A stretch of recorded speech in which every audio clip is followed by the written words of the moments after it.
Home. तो चलिए, आप सभी का स्वागत है बायोलॉजी के लाइव क्लास में। हम लोग अभी तक स्टडी कर लिए थे, अभी तक पढ़ लिए थे हम लोग डिफरेंट प्रकार के एनिमल टिश्यू। और आज जो एनिमल टिश्यू हम लोग पढ़ने जा रहे हैं वो है नर्वस टिश्यू। नर्वस टिश्यू का जो फंक्शनल और स्ट्रक्चरल यूनिट होता है दैट इज कॉल्ड न्यूरॉन। ठीक है, नर्वस टिश्यू के स्ट्रक्चरल और फंक्शनल यूनिट को न्यूरॉन कहते हैं। और क्लास 9 में न्यूरॉन का डायग्राम, न्यूरॉन का स्ट्रक्चर और न्यूरॉन का फंक्शन, इतना ही हम लोग को समझना है। Neuron is also known as nerve cell. Very correct. ठीक है, and neuron is the longest cell, सबसे लंबा सेल होता है ये। ठीक है, तो चलिए एक रफ डायग्राम बनाते हैं जल्दी जल्दी में। क्लियर, हो सकता है डायग्राम उतना बेहतर ना हो, बट हम लोग कोशिश करेंगे डायग्राम बनाने का कैसा ये होगा। ठीक है, एक स्टार शेप का बॉडी बनाना है सबसे पहले। ठीक है, बॉडी कैसा रहेगा इसका? ये बॉडी रहेगा स्टार शेप का। स्टार शेप मतलब एकदम पांचे गुने बनाना है। कुछ इस प्रकार से हम लोग निकाल देंगे। अब इसमें क्या करना है, ये जो है ना इलोंगेशन, इस इलोंगेशन को धीरे धीरे धीरे धीरे ऐसे करते करते करते करते पतला कर दिए, यहां लगे ऐसे मिला दिए, और इसमें 2-4 ब्रांचिंग निकाल देंगे हम लोग। ठीक है, डन यहां तक। अब इसके ऊपर क्या करना है, इसके ऊपर एक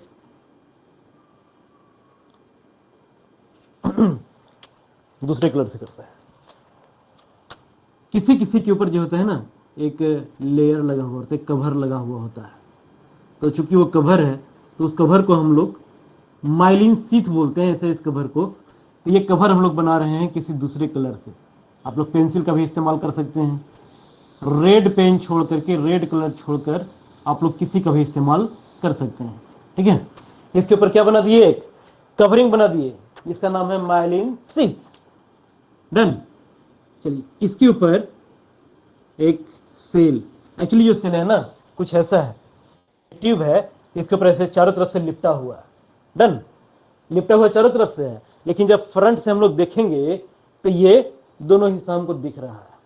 ठीक है, यही दोनों हिस्सा हमारा माइल स्वान सेल का दिख रहा है। क्लियर, एक यहां बनाएंगे, दूसरा स्वान सेल थोड़ा सा दूरी पे बनाएंगे, 2 स्वान सेल के बीच में एक गैप रखेंगे। ठीक है, और जितना लंबा इसको बनाएंगे उतना लंबा ये हो सकता है। डन। इसके अंदर एक न्यूक्लियस बना दिए, इसमें हेयर लाइक प्रोजेक्शन निकाल देना है, किसी में 2, किसी में 3, फिर किसी में 2, किसी में 3, ऐसे ही किसी में 4-5 भी निकाल सकते हैं। डन, ऐसे ही हेयर लाइक प्रोजेक्शन निकाल दिए। अब सबका नामकरण कर दिया जाए। अब इसमें कुछ फ्लूइड भरा हुआ है। यही हो गया डायग्राम किसका, हमारा न्यूरॉन का। This is the diagrammatic representation of neuron, that is the nerve cell. Okay, clear. चलिए, सबसे पहले ये जो हेयर लाइक प्रोजेक्शन है इसका नाम यहां तक दिख रहा है ना कि नहीं दिख रहा है? थोड़ा सा पीछे करते हैं। चलिए, इसका नाम डेंड्राइट, हेयर लाइक प्रोजेक्शन का नाम क्या रखे हम लोग, डेंड्राइट। ठीक है, चलिए, इसके बाद ये जो है अंदर में जो लिक्विड भरा हुआ है ये क्या हो जाएगा, साइटोप्लाज्म। चूंकि ये सेल है ना बेटा, ये सेल है तो सेल के अंदर साइटोप्लाज्म भी है और ये न्यूक्लियस भी है।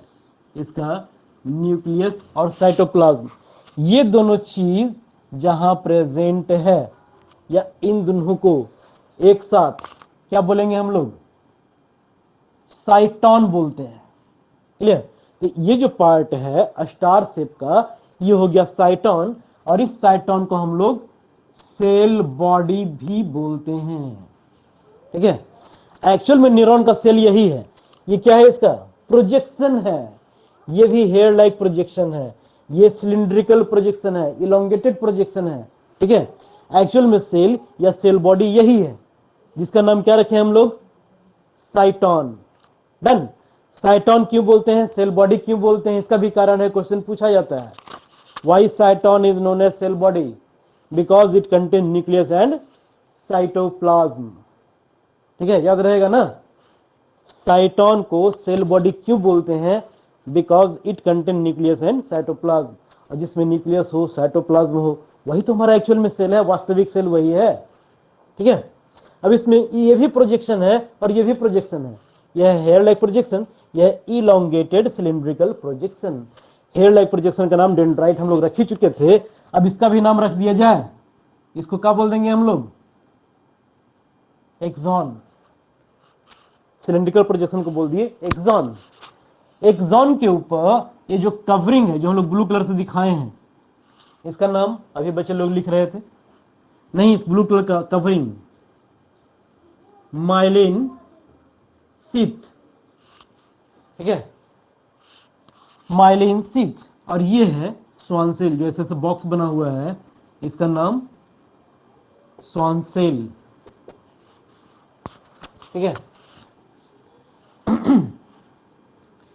चलिए, और दो स्वान सेल के बीच में जो थोड़ा थोड़ा गैप हम लोग रखे थे, इस गैपवा का नाम node of Ranvier. Node of Ranvier. This is not the node of Ranveer.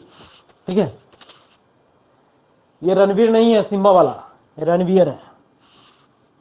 चलिए, इसके बाद ये जो लास्ट में है, इसको क्या बोला जाए?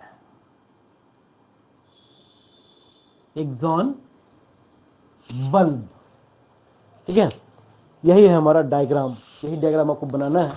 कभी कभार एग्जामिनेशन में न्यूरॉन का डायग्राम बनाने पूछा जाता है, और कभी कभार न्यूरॉन का स्ट्रक्चर एंड फंक्शन पूछा जाता है। ठीक है, डन, क्लियर है यहां तक?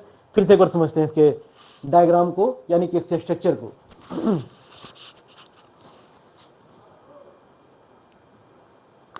चलिए आगे देखते हैं इसके स्ट्रक्चर और फंक्शन को फिर से एक बार। फिर से किसका माइक ऑन है जी? ऋषभ, माइक ऑफ करो बेटा। चलिए, तो न्यूरॉन जो होता है ये एक इलोंगेटेड स्ट्रक्चर होता है। It is the structural and functional unit of nervous tissue. ठीक है, it contains cyton, that is the cell body. ठीक है, क्या होता है इसमें? इसमें साइटोन होता है, जिसको हम लोग सेल बॉडी बोलते हैं, because it contains nucleus and cytoplasm. ठीक है, साइटोन has two types of projections. First one is hair-like projections called dendrite, and second one is elongated cylindrical projection called axon. ठीक है, axons may or may not be covered with myelin sheath. What does it mean? It means कभी कभार ये myelin sheath present होता है और किसी किसी न्यूरॉन में प्रेजेंट नहीं होता। याद रखना हमको इस बात को, सब में प्रेजेंट रहे कोई जरूरी नहीं है। ठीक है, तो it may contain myelin, it may और may not contain myelin sheath. If it contains myelin sheath, then such type of neuron is called myelinated or medulated neuron. If it does not contain myelin, then it is called non-medulated or non-myelated neuron. Done यहां तक? चलिए, अब ये myelin sheath का जब बात आ गया तो लगे हाथ इसका भी बात आ जाना चाहिए। ठीक है, myelin sheath is actually produced by Schwann cell.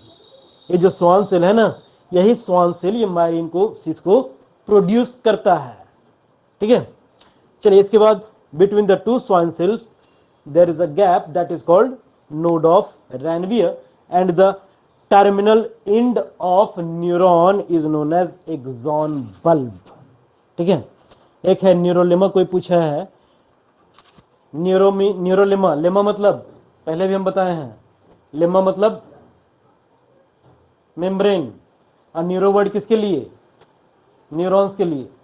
तो न्यूरॉन का जो मेम्ब्रेनमा है वो है तो न्यूरोलेमा है। ठीक है, आपको हम वर्ड ब्रेक करना सिखा चुके हैं, so don't be too much confused.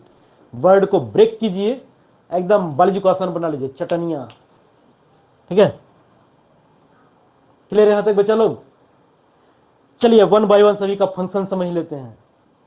एक एक करके सबका फंक्शन देखेंगे हम लोग। मेन रूप से इसका जो स्ट्रक्चर होगा ये है डेंड्राइट, ये है साइटोन, और है एक्सॉन, और है एक्सॉन बल्ब। ठीक है, चलिए अब इन सभी का हम लोग फंक्शन समझते हैं कि किसका क्या काम होता है। शुरुआत करते हैं डेंड्राइट से। ठीक है, अगर स्पेशल फंक्शन है तो स्पेशलिटी है उसके अंदर, तो ये किस लिए स्पेशलाइज है डेंड्राइट? क्या करता है ये स्टिमुलाई को रिसीव करने का काम करता है। तब एक तो वर्ड आ गया हमारे पास, स्टिमुलाई। अगर आप वीडियो देखे होंगे तो आपको पता होगा कि स्टिमुलाई क्या है, और नहीं देखे हैं तो अभी सुन लीजिए व्हाट इज स्टिमुलाई। ठीक है, कोई भी डिटेक्टेबल चेंज, डिटेक्टेबल मतलब जो महसूस कर किया जा सके, डिटेक्ट किया जा सके, ठीक है, किसी ऑर्गेनिज्म के थ्रू, चाहे वो इंटरनल चेंज हो चाहे वो एक्सटर्नल चेंज हो, उन सभी को हम लोग क्या बोल सकते हैं? उस ऑर्गेनिज्म के लिए स्टिमुलाई बोल सकते हैं। क्यों ऐसा वर्ड हम लोग इस्तेमाल किए कि उस ऑर्गेनिज्म के लिए? इसका कारण है, आपको एक उदाहरण देते हैं, शायद आप समझ जाएं इससे। साउंड का ऑडिबल रेंज पता है आपको? What is the Audible range of sound? Physics में पढ़े होंगे शायद। 20 to 20,000 हर्ट्ज, 20 हर्ट्ज से लेकर के सैकड़ा, हजार, 10,000, 20,000 हर्ट्ज तक ये होता है ह्यूमन बीइंग का ऑडिबल रेंज, सुनने का क्षमता। अगर 20 हर्ट्ज से कम का साउंड प्रोड्यूस हो रहा हो तो क्या वो साउंड नहीं है? कौन सा साउंड बोलते हैं जो 20 हर्ट्ज से कम का साउंड प्रोड्यूस हो रहा हो? इंफ्रासोनिक। और जो 20,000 हर्ट्ज से ज्यादा का साउंड हो, अल्ट्रासोनिक। साउंड तो है ना बेटा, लेकिन उस साउंड को हम लोग सुन नहीं सकते। ना तो अल्ट्रासोनिक को सुन सकते हैं, ना ही इंफ्रासोनिक को सुन सकते हैं। तो क्या अल्ट्रासोनिक और इंफ्रासोनिक हमारे लिए स्टिमुलाई कहलाएगा किसी हालात में? नहीं ना। लेकिन जो इसको सुन सकता है उसके लिए स्टिमुलाई है। इसलिए हम लोग ऐसा बात बोले हैं कि ये, हाँ, चमगादड़ हो गया, डॉग हो गया, रैट हो गया, कैट हो गया, बहुत सारे हैं। ठीक है, क्लियर? तो इस प्रकार से हम लोग स्टिमुलाई वर्ड को ऐसे ही डिफाइन करेंगे कि ये हर एक ऑर्गेनिज्म के लिए स्टिमुलाई अलग अलग होता है, और स्टिमुलाई वही है जो वो डिटेक्ट कर पाता है। ठीक है, जैसे एक स्टिमुलाई एक्सटर्नल दिया हम लोग, साउंड बाहर से कहीं से प्रोड्यूस हो रहा था। ठीक है, अब इंटरनल स्टिमुलाई की बात करते हैं। एक स्टिमुलाई हमको फील हुआ, अंदर से महसूस हुआ कि भाई हमारे बॉडी में पानी का कमी हो गया है, हमको लग गया है प्यास। तो क्या करे चाहिए? प्यास लग गया तो पानी पीजिए। ठीक है, तो अंदर प्यास का फीलिंग आया, कहीं दर्द है, कहीं पीड़ा है, कहीं पेट गुड़गुड़ गुड़गुड़ कर रहा है, माथा दर्द कर रहा है। ठीक है, समझे? तो कुछ भी आपको लग रहा है इंटरनली, तो आप ही ना समझ सकते हैं कि सर अच्छा नहीं लग रहा है। सर बाहर से देख के कोई बोलेगा कि क्या हो रहा है, गुड़गुड़ हो रहा है कि क्या हो रहा है? ठीक है, लेकिन वो इंसान उसको फील कर रहा है। ठीक है, तो उसके अंदर में कुछ बदलाव आया, कभी बाहर में कुछ बदलाव आया, तो कुछ जो चेंज आया उस चेंज को हम लोग बोल दिया स्टिमुलाई। क्लियर? तब स्टिमुलाई का किस्सा करते हैं खत्म। तो चलिए, किसी भी प्रकार का स्टिमुलाई हो, इस स्टिमुलाई को रिसीव करने का काम करता है कौन? डेंड्राइट। रिसीव करने के साथ ही साथ तुरंत वो डेंड्राइट उन सारे स्टिमुलाई को तुरंत कन्वर्ट कर देता है किसमें? इलेक्ट्रिक इंपल्स में। ठीक है, तुरंत उसको इलेक्ट्रिक इंपल्स में कन्वर्ट कर देता है, और कन्वर्ट करने के बाद उसको भेज देता है साइटोन के पास। ठीक है, बहुत सारे डेंड्राइट्स हैं, सभी रिसीव करता होगा, और सब अपना अपना स्टिमुलाई इलेक्ट्रिक इंपल्स में कन्वर्ट करके साइटोन को भेजे जा रहा है। ये भी, ये भी, ये भी, ये भी, ये भी। ठीक है, एज फॉर एग्जाम्पल अभी हम आपको पढ़ा रहे हैं, तो हो सकता है कि आप लोग ईयरफोन लगाए हुए हों, या फिर सामने मोबाइल को ऐसे रख करके देख रहे हों, या फिर लैपटॉप में आप, ठीक है, हों। जब लोग क्लासरूम में पढ़ाई करते रहते हैं ना, तब वहां पे क्या होता है कि हमारा आवाज के साथ साथ कई बार फैन का आवाज आता है, कभी बाहर में कोई कुछ कर रहा हो, ठक ठुक ठुक ठुक, किसका भी आवाज आता है, कभी गाड़ी चल रही हो तो उसका भी पे पो का आवाज आता है कि नहीं? तो उन सारे आवाजों में से जो सबसे स्ट्रॉन्गेस्ट आवाज होता है उसको हमारे ब्रेन तक पहुंचाया जाता है। ठीक है, जिस तरफ आप फोकस किए हो, अगर क्लास में हम सबसे तेज बोल रहे होंगे तो हमारा आवाज ब्रेन तक पहुंचाया जाएगा। ठीक है, लेकिन वहीं पे अगर डीजे बज रहा हो, वहां पे हम कितना चिल्ला चिल्ला के पढ़ते रह जाएंगे तो हमारा आवाज आपके ब्रेन तक नहीं पहुंचाया जा सकता, क्योंकि वहां पे स्ट्रॉन्गेस्ट साउंड किसका हो गया? उस डीजे वाले का। डीजे वाले बाबू मेरा गाना बजा दे, है ना, तो उसका आवाज ज्यादा तेज हो जाएगा हमारे आवाज की तुलना में, हो जाएगा ना। तो जो सबसे स्ट्रांग रहेगा उसी को ये साइटोन आगे फॉरवर्ड करता है। समझ में आया इसका मतलब, स्ट्रॉन्गेस्ट का मतलब? अगर एक ही साथ बहुत सारा स्ट्रॉन्गेस्ट रहे, जैसे कि क्लास में हम पूछे किसी से कोई सवाल, ठीक है, कि भाई सबसे लॉन्गेस्ट सेल कौन होता है, कुछ बच्चा, 4 गो बच्चा न्यूरॉन बोल रहा है, 4 गो बच्चा नर्व सेल बोल रहा है, 4 गो बच्चा साइटोन बोल रहा है, 4 गो बच्चा एक्सॉन बोल रहा है, और सब एक के साथ चिचिया के बोल रहा है। ठीक है, सबका आवाज अगर तेज हो तो किसी का आवाज हमको क्लियर कट सुनाई नहीं पड़ेगा। एग्री हो रहे हैं इस बात से?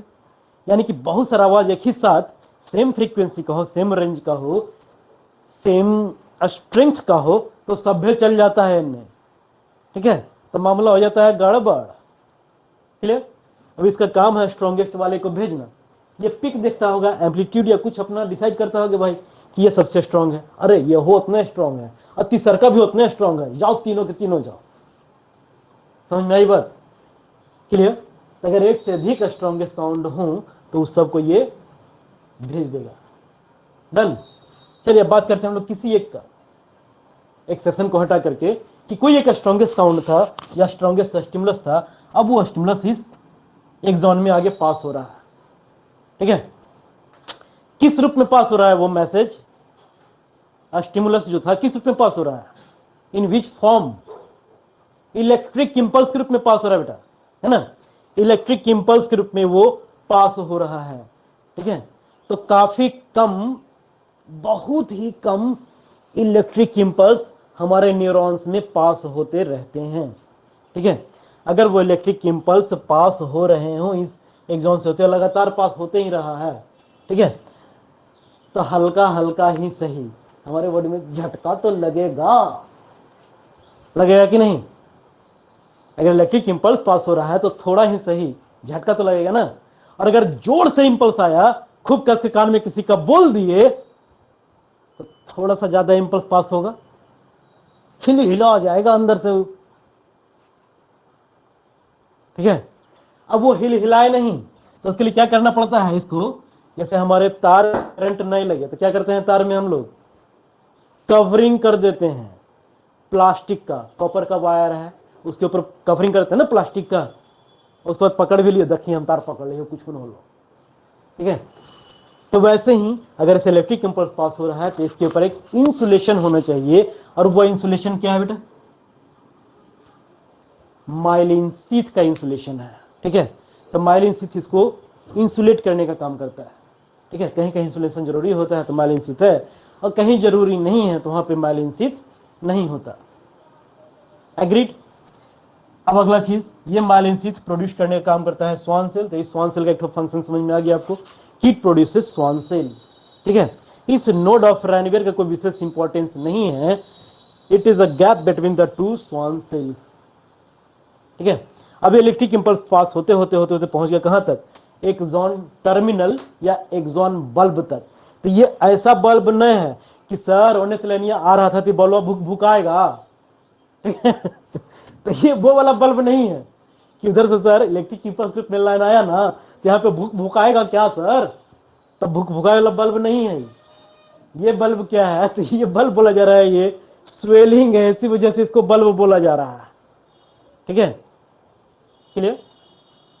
ये इधर से आया, यहाँ पे एक स्वेल कर गया है, ये टर्मिनल है, लास्ट है। अब एक ही न्यूरॉन हमारे ब्रेन तक तो नहीं पहुंच जाएगा ना भाई, तो हो सकता है कि न्यूरॉन से न्यूरॉन का कनेक्शन भी हो, तब एक न्यूरॉन दूसरा न्यूरॉन से जुड़ा हुआ रहता है।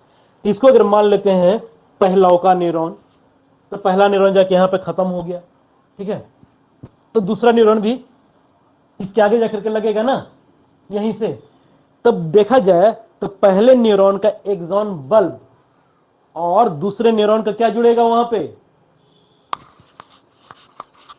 पहले न्यूरॉन का एक्सॉन बल्ब दूसरे न्यूरॉन के डेंड्राइट से कनेक्टेड होगा।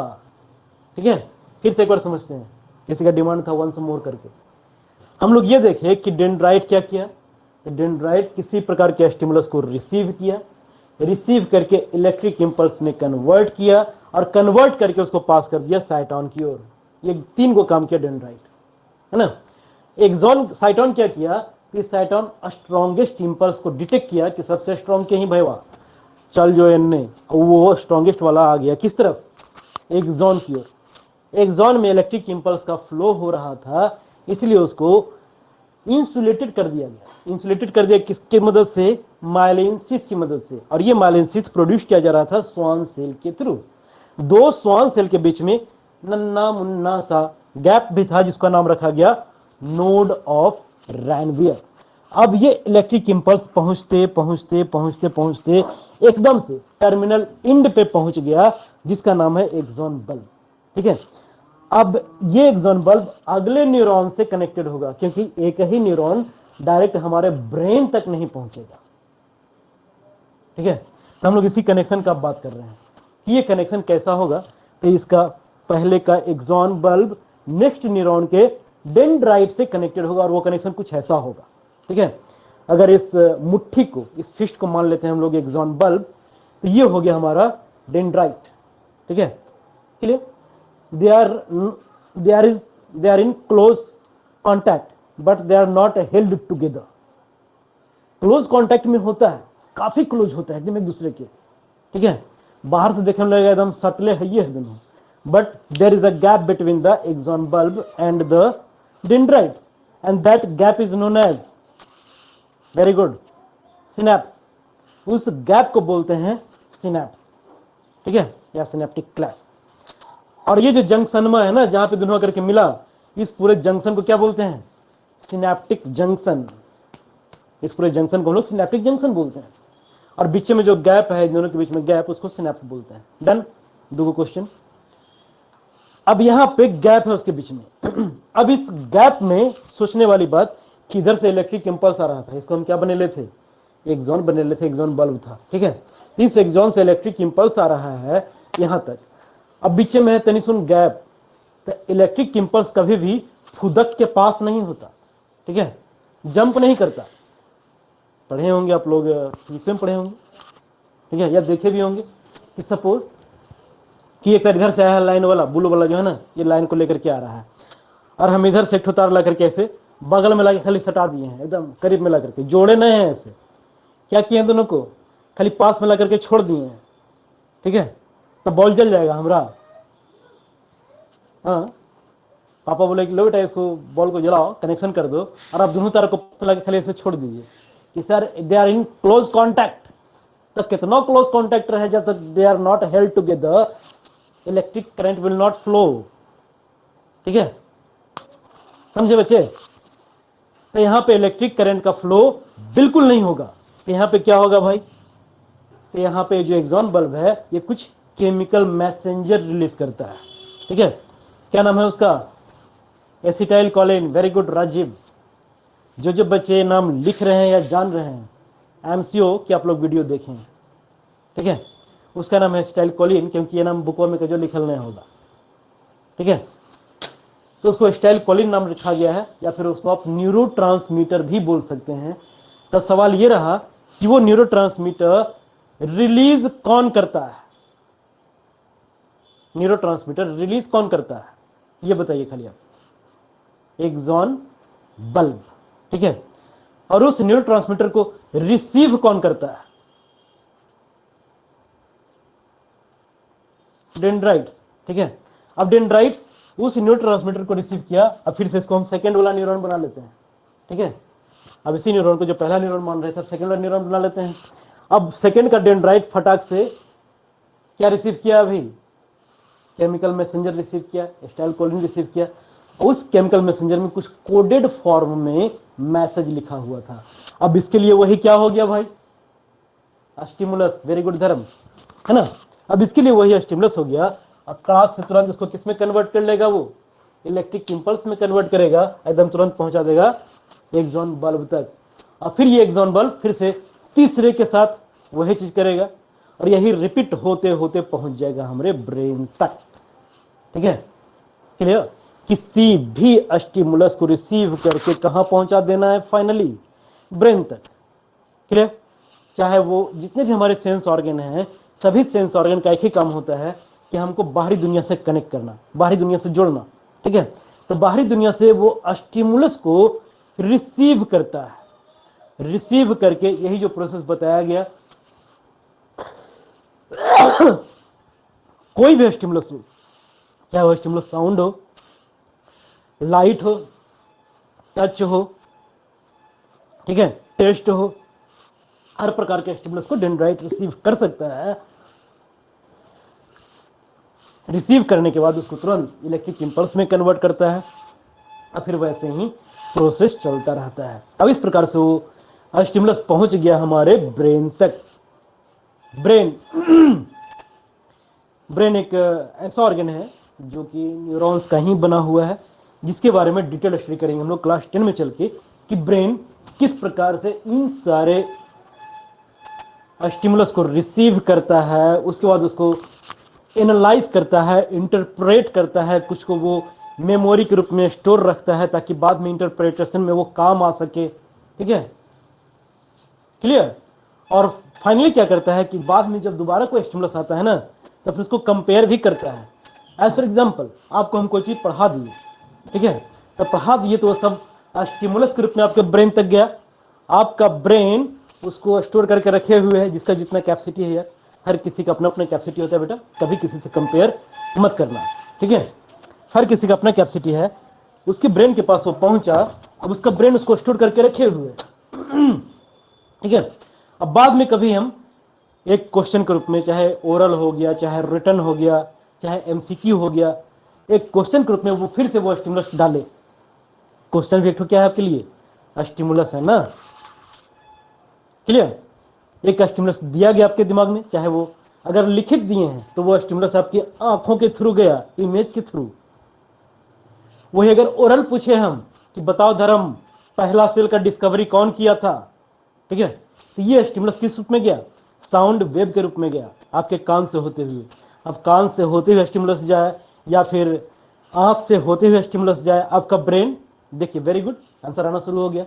अब आपका ब्रेन उसको एनालाइज किया ना, पहले कभी हम पढ़े थे जो मेमोरी में स्टोर था, वहां से दूसरी बार जब स्टिमुलस आया क्वेश्चन के रूप में, तो उसको एनालाइज करके पिक करके दिया, खोज करके दिया कि अरे सही आंसर ये है रॉबर्ट हुक, खींचो बाहर निकाल के बताओ। ठीक है, क्लियर? उसके बाद हमारा ब्रेन उसको बताता है, तुरंत जवाब तैयार कर लिया। अब वो जवाब लिखने का भी तरीका कि भाई वो लिख करके बता सकते हैं या फिर बोल करके बता सकते हैं। तो जिस हालात में हम लोग हैं, सही बच्चा लिख के ही बता रहा है। ठीक है, एग्जाम हॉल में भी देखते होंगे, जैसे ही क्वेश्चन पेपर हाथ में आता है, बच्चा लोग लिखना शुरू कर देता है। ऐसा नहीं करे पहला क्वेश्चन रॉबर्ट हुक थोड़ी करेंगे हम लोग, वो तुरंत हम लोग लिखना शुरू कर देंगे ना, समझे? तो वो किस प्रकार से रेस्पॉन्स देना है ये भी डिसाइड करता है हमारा ब्रेन। क्लियर? तो वो सब पढ़ेंगे हम लोग क्लास 10 में चल के। तो क्लास 9 तक का किस्सा हमारा हो गया फिनिश, टोटल टिश्यू हो गया हमारा कंप्लीट। ठीक है, डन। तो चलिए फिर मिलेंगे किसी रिवीजन क्लास में। बाल भी हमारा हो गया है खराब।